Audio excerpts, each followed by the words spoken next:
Hello students, welcome to TSN school class 11th chapter number 15 statistics हम आपका discuss कर रहे थे ना।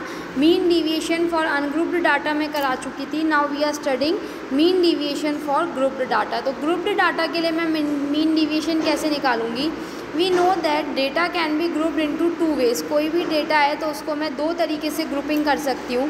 Number first is discrete frequency distribution and number second is continuous frequency distribution. तो सबसे पहले हम डिस्क्रीट फ्रीक्वेंसी डिस्ट्रीब्यूशन के लिए देखेंगे कि हम मीन डिविएशन कैसे निकालते हैं। So discrete let us discuss the method of finding mean deviation for both types of the data. So discrete frequency distribution, let the given data consist of n distinct values।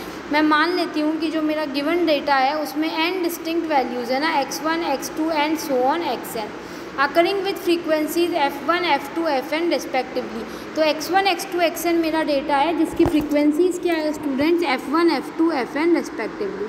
This data can be represented in the tabular form as given below. इस data को मैं tabular form में इस तरीके से लिख सकती हूँ। x1 की फ्रीक्वेंसी हुई f1, x2 की हुई f2, x3 की हुई f3 and so on xn की हुई fn and is called discrete frequency distribution. और ये क्या कहलाएगा हमारा, डिस्क्रीट फ्रीक्वेंसी डिस्ट्रीब्यूशन। अब मेरे को निकालना है इसका मीन डिविएशन अबाउट मीन। दो निकलेंगे, एक तो मीन डिविएशन अबाउट मीन निकलेगा और एक निकलेगा मीन डिविएशन अबाउट मीडियन। तो जब मीन निकलेगा तो हम क्या करेंगे, सबसे पहले जो डिविएशन निकालेंगे वो मीन के अबाउट निकालेंगे, और जब मीडियन होगा तो जो हम डिविएशन निकालेंगे वो किसके अबाउट निकालेंगे स्टूडेंट्स, मीडियन के अबाउट निकालेंगे। तो डिस्क्रीट फ्रीक्वेंसी डिस्ट्रीब्यूशन का मीन कैसे निकालते हैं हमको सिर्फ ये सीखना है। आगे का प्रोसीजर सेम है जो अभी हम अनग्रुप्ड डाटा के लिए करके आए। First of all we find mean x bar of the given data by using the formula. जो डिस्क्रीट फ्रीक्वेंसी डिस्ट्रीब्यूशन होता है उसका x बार क्या होता है, summation i equals to 1 to n xi fi upon summation i equal to 1 to n fi। So xi fi क्या हुआ मेरा, फ्रीक्वेंसी डिस्ट्रीब्यूशन जो है ना उसका मेरे को मीन लेना है, यानी x1 f1 plus x2 f2 plus x3 f3 and so on plus xn fn upon summation i equals to 1 to n fi। यानी ये जो f1 f2 f3 fn है इसका मैंने क्या किया है समेशन, यानी f1 plus f2 plus f3 plus fn which is equals to 1 upon n summation i equals to 1 to n xi fi, where summation i equals to 1 to n xi fi denotes the sum of the product of observations xi with their respective frequencies fi, and capital N is equals to summation fi is the sum of the frequencies.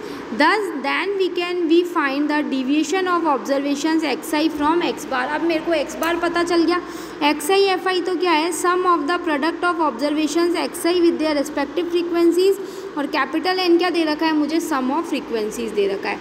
अब मैं क्या निकालूंगी, now we find the deviation of observations xi from mean x bar. xi का मैं x bar से deviations निकालूंगी and their respective absolute value, और उनकी एब्सोल्यूट वैल्यू यानी xi minus x bar. Absolute value यानी नेगेटिव साइन हमको skip कर देना है, हमको सिर्फ पॉजिटिव साइन रखना है for all i is equals to 1 to n के लिए। After this find the mean of the absolute values of the deviation which is the required mean deviation. तो इसमें रिक्वायर्ड मीन डिविएशन मेरा क्या हो जाएगा students, summation i equals to 1 to n।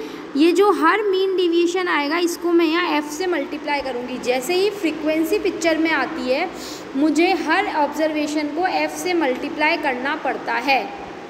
तो यहाँ सिर्फ इतना अंतर है, वहाँ सिर्फ हम x को प्लस करते थे, यहाँ हम पहले हर x का उसके रेस्पेक्टिव f से प्रोडक्ट करा के फिर हम क्या करेंगे, उसका सम करेंगे।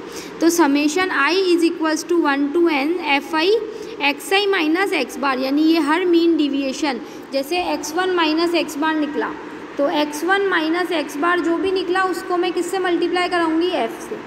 x2 माइनस x बार जो भी निकला उसको मैं किससे मल्टीप्लाई कराऊंगी, f से, upon summation i is equals to 1 to n fi which is equals to 1 upon n summation i is equals to 1 to n fi mod of xi minus x bar. Clear है students. तो ये हमारा क्या image जो summation fi है उसको मैं क्या लिख देती हूँ, कैपिटल N, 1 अपॉन capital N summation i is equals to 1 to n fi xi minus x bar. So this is the mean deviation about mean. अब हमको क्या निकालना है, mean deviation about median. To find mean deviation about median we find the median of the given discrete frequency distribution. जो हमारी given discrete frequency distribution है उसका पहले हमको मीडियन निकालना पड़ेगा। तो जो भी मेरी फ्रीक्वेंसी डिस्ट्रीब्यूशन है for this observations are arranged in ascending order. इनको हम किस ऑर्डर में अरेंज करेंगे, असेंडिंग ऑर्डर में। After this the cumulative frequencies are obtain, then we identify the observations whose cumulative frequency is equal to और just greater than n/2 where n is the sum of the frequencies. This value of the observation lies in the middle of the data. ये जो value होगी observation की ये कहाँ लाई करेगी, data के middle में। Therefore it is the required median. After finding median we obtain the mean of the absolute values of the deviation from median. तो ये वाला फॉर्मूला सेम रहेगा, यहाँ एक्स बार आ गया, यहाँ पे क्या रहेगा, मीडियन। बस जैसे फ्रीक्वेंसीज़ के लिए मैंने मीन निकाला उसी तरह से फ्रीक्वेंसीज़ के लिए मैं क्या निकालूंगी स्टूडेंट्स, मीडियन निकालूंगी। सो एक इसका एग्जाम्पल देखते हैं। देखो एग्जाम्पल नंबर 4 क्या कह रहा है, example number 4 is saying find median about the mean, find median about the mean. ये मीन के अबाउट निकालना है for the following data.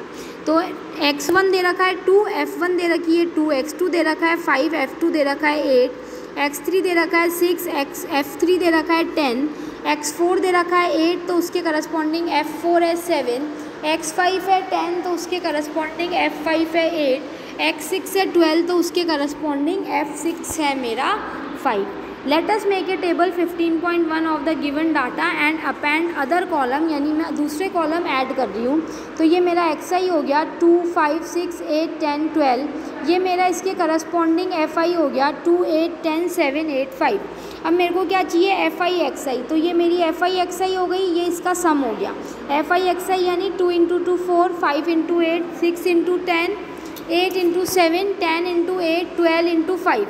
Then xi minus x बार क्या हो जाएगा मेरा, सबसे पहले मैं एक्स बार निकालूंगी तो मेरा मीन क्या हो जाएगा, समेशन fi निकालते हैं। तो n क्या होता है, समेशन fi। तो fi का समेशन कितना आ रहा है मेरे पास 40, 2 + 8 + 10 + 7 + 8 + 5 एंड समेशन fi xi मेरा कितना आ रहा है 300। सो अब मेरा सबसे पहले मैं एक्स बार निकाल लेती हूँ। तो एक्स बार कितना हो जाएगा, fi xi अपॉन n यानी 300/40 विच इज़ इक्वल्स टू 7.5। अब मेरे को xi माइनस एक्स बार निकालना है, यानी 2 में से माइनस करूँगी 7.5। ये मैं सिर्फ एब्सोल्यूट वैल्यू लिख रही हूँ ना, मॉड्यूलस लग गया, इसका मतलब मुझे सिर्फ क्या लिखनी है, एब्सोल्यूट वैल्यूज़ लिखनी है। सो xi माइनस एक्स बार क्या हो जाएगा, 2 - 7.5 - 5.5 आएगा, लेकिन यहाँ पे हमने क्या लिखी है, only absolute value. Then xi minus x bar 5 - 7.5 which is 2.5, 6 - 7.5 1.5, 8 - 7.5 0.5, 10 - 7.5 2.5 and 12 - 7.5 is 4.5। तो ये मेरा आ गया xi माइनस एक्स बार। अब मुझे इसको सबको fi से मल्टीप्लाई कराना है ना, तो fi × xi माइनस एक्स बार। तो ये हर जो xi हर डिविएशन को फ्रीक्वेंसी से उसके करस्पॉन्डिंग फ्रीक्वेंसी से क्या कराना है मेरे को, मल्टीप्लाई। यानी 5.5 × 4 11, 2.5 × 40 20, 1.5 × 60, 0.5 × 56, 2.5 × 80 एंड 4.5 × 60। तो इन सब का सम कितना आ गया स्टूडेंट्स, 92। तो जो मेरा मीन डिविएशन अबाउट मीन हो गया वो क्या हो गया, 1/n summation fi xi minus x bar which is equals to 1/40 × 92 which is equals to 2.3। इसी तरह से अब हम एक निकालेंगे, जो एग्जाम्पल नंबर 5 देखते हैं। ये मीडियन का दे रखा है, find the mean deviation about the median. मेरे को क्या निकालनी है, mean deviation about the median. Okay, so the given observations are already in ascending order. अब ये जो ऑब्जर्वेशंस है ना, देखो 3, 6, 9, इनको मेरे को किस में जमाना होता है, असेंडिंग या डिसेंडिंग में। तो ये ऑलरेडी असेंडिंग ऑर्डर में जमी हुई है, कोई प्रॉब्लम ही नहीं है।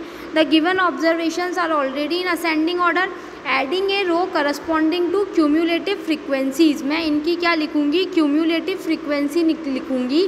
To the given data we get the following, है ना। तो इनकी क्यूम्यूलेटिव फ्रीक्वेंसी मैंने लिख ली 3 इसकी क्यूमुलेटिव फ्रीक्वेंसी हो गई 3, 6 4 इसकी हो गई 7, इसकी 12, 14, 18, 23, 27 and 30. So now n is equals to 30. Total number n कितना आ रहा है मेरे पास 30 आ रहा है. n क्या होता है समेशन fi. तो fi का समेशन जो है वो मेरे पास कितना आ रहा है 30 आ रहा है. Median is the mean of 15th and 16th observation. जो मेरा मीडियन होगा वो मेरा क्या होगा 15th और 16th ऑब्जर्वेशन जो है उसका क्या होगा स्टूडेंट्स मीडियन मीन होगा. Both of these observations lie in the cumulative frequency 80. ये दोनों ऑब्जर्वेशंस कौन सी फ्रीक्वेंसी में लाई कर रहे हैं क्यूमुलेटिव फ्रीक्वेंसी 80 में. For which the corresponding observation is 13. इसके लिए करस्पॉन्डिंग ऑब्जर्वेशन मेरी कितनी आ रही है स्टूडेंट्स 13. तो मेरा मीडियन क्या हो गया 15th observation plus 16th observation upon 2 which is equals to 13 plus 13 upon 2. So 13 plus 13 upon 2 which is equals to 13. Now absolute values of the deviation from median are xi minus m as shown in table 15.3. So xi minus m कितना हो जाएगा xi मेरे को पता ही है median मेरा 13 निकल गया. तो mod of xi minus m मैंने लिख दिया, उसके नीचे मैंने fi लिख दिया, फिर मेरा क्या निकाल लिया मैंने fi xi माइनस m. तो ये मेरा हर फ्रीक्वेंसी के लिए fi into xi minus m निकल गया. Now summation fi is 30, summation fi into xi minus m is 149. तो मीन डिविएशन अबाउट मीडियन मेरा क्या हो गया mean deviation about median is mean deviation about median अपना हो गया 1/n fi xi minus m is equals to 1/30 into 149 which is equals to 4.97. Clear है students. तो ये हमारी हो गई 4.97. Now what is cumulative. आपको ये पता चला क्यूमुलेटिव फ्रीक्वेंसी हमने कैसे निकाली है स्टूडेंट्स. देखो क्यूमुलेटिव फ्रीक्वेंसी हम कैसे निकालते हैं. First frequency as it is रखते हैं. ये जो 7 आया है ये 4 + 3 7, then 7 + 5 12, 12 + 2 14, 14 and 4 18, 18 and 5 23, 23 and 4 27, 27 and 3 is 30. इस तरह से हमारी क्या निकलती है यहाँ पे इसकी क्यूमुलेटिव फ्रीक्वेंसी निकलती है. ओके और ये यहाँ पे इसने 15th एंड 16th ऑब्जर्वेशन जो भी लिखा है यू हैव नो नीड, आप डायरेक्टली निकाल सकते हो कि क्यूमुलेटिव फ्रीक्वेंसी से हम यहाँ डायरेक्टली देख सकते हैं कि जो मीडियन आ रहा है वो हमारा ऑड नंबर ऑफ टर्म्स है. तो जो मीडियन होगा वो क्या होगा मेरा बीच वाला नंबर होगा. क्लियर है स्टूडेंट. मतलब 12 + 13/2 करके भी मैं इसका डायरेक्ट मीडियन निकाल सकती हूँ. तो ये यहाँ पे हमारा ये क्या हो गया इसका मीडियन निकल गया.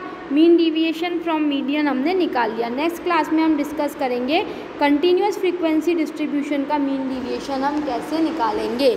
सो स्टूडेंट्स मिलते हैं नेक्स्ट क्लास में. थैंक